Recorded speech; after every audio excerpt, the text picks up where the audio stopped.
Life is a script, and every story holds a lesson. Some paths are chosen, others are written for us. But what happens when a soul is lost in the script of life? But what happens when the story we're living doesn't match what we were meant to tell? Previously on Adanna's story, the girl who had it all and lost herself, a young woman lost in the pain of her past, a father's rejection, a life filled with empty pleasures, but a breaking point that led her to a new beginning. Adanna walked away from her past, the reckless nights, empty friendships, and the choices that left her hollow. But healing meant facing herself, and that was the hardest part. She had spent years running from pain, from love, from herself. But no matter how far she went, her past had a way of catching up with her. Adanna felt something she hadn't allowed herself to feel in years: peace. A peace that whispers, "It's time to heal." Adanna had not stepped inside a church in years.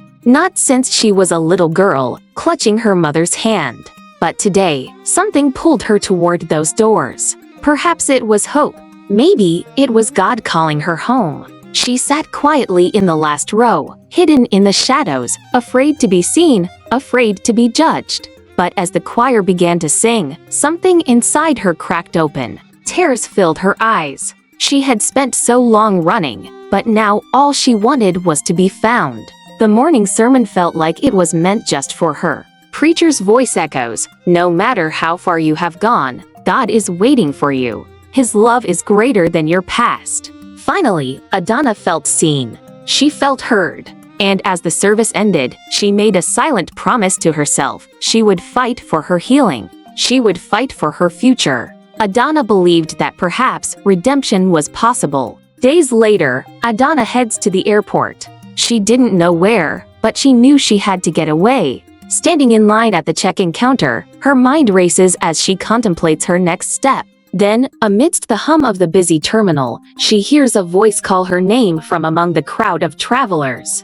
"Adanna!" The voice wasn't familiar, but the face was. He smiles. "My name is Ikechukwu. We went to university together. You just disappeared. You stopped coming to class. No one knew where you were." Adanna shrugged. "I had better things to do with my time." Ikechukwu continued. "I thought you had traveled." "That's what we all heard." Adanna glanced away, hesitating. "Yeah, something like that." Ikechukwu asked. "So, what's life like now? What are you up to?" Adanna crossed her arms, suddenly defensive. "Why all the questions? Do I owe you? Do I even know you?" "No, I just genuinely wanted to know. I searched for you, but I couldn't reach you. Your friends wouldn't talk, and your social media had no way to contact you. But here we are, running into each other after 5 years. And what do you want from me now?" "Nothing much. Just your number. Just to stay in touch." She paused. "You look like a nice person." "Fine. You can have my number." They exchanged numbers. Adanna rushed to catch her flight. Ikechukwu walked toward arrivals. Two paths crossed, then parted. A few weeks later, Ikechukwu called. Adanna was distant. "Hi Adanna, are you back? Can we meet?" "No, Ikechukwu. I'm still in London. My schedule is packed." But Ikechukwu didn't give up.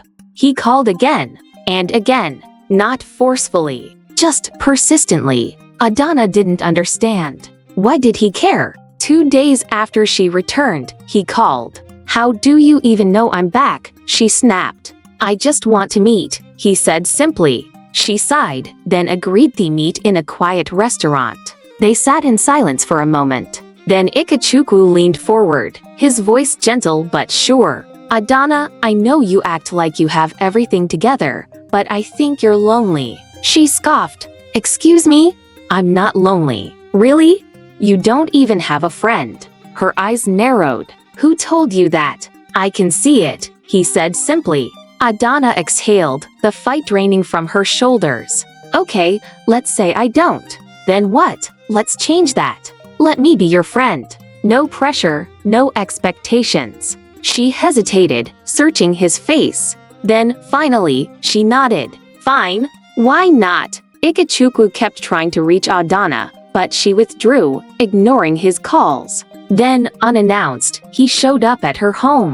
"I'm Ikechukwu. I knew Adanna from school." We reconnected. Her mother invited him in. Ikechukwu stays for dinner, chatting with her mother. Adanna walked in. "Mom, you didn't say you were having a visitor." "I'm starving. I need something to eat." She stopped cold when she saw him. Her eyes locked on Ikechukwu.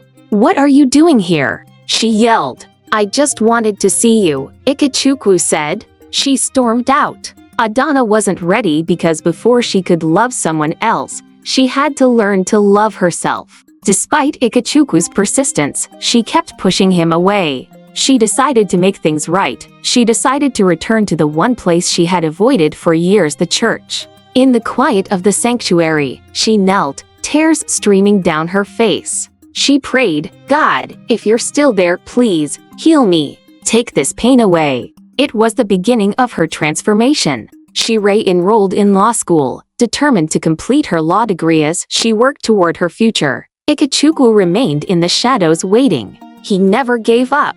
His love remained constant. When the time was right, their paths crossed again. At her call to the bar, Adanna stepped forward, the weight of the moment heavy on her shoulders.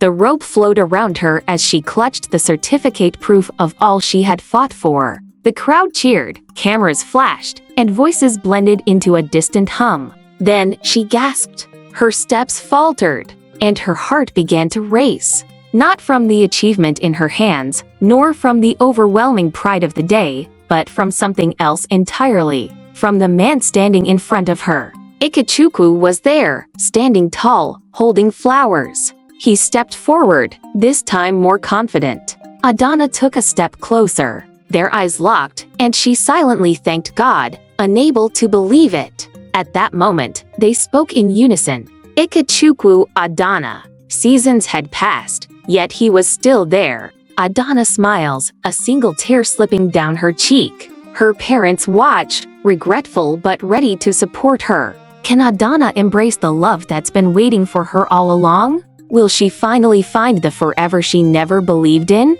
Love is never about rushing. Sometimes we must heal before we can truly love. Find out in episode 3. If Adanna's story has touched you, don't forget to like, comment, and subscribe to my channel for more inspiring original dramas like this. Every story holds a lesson. What's yours?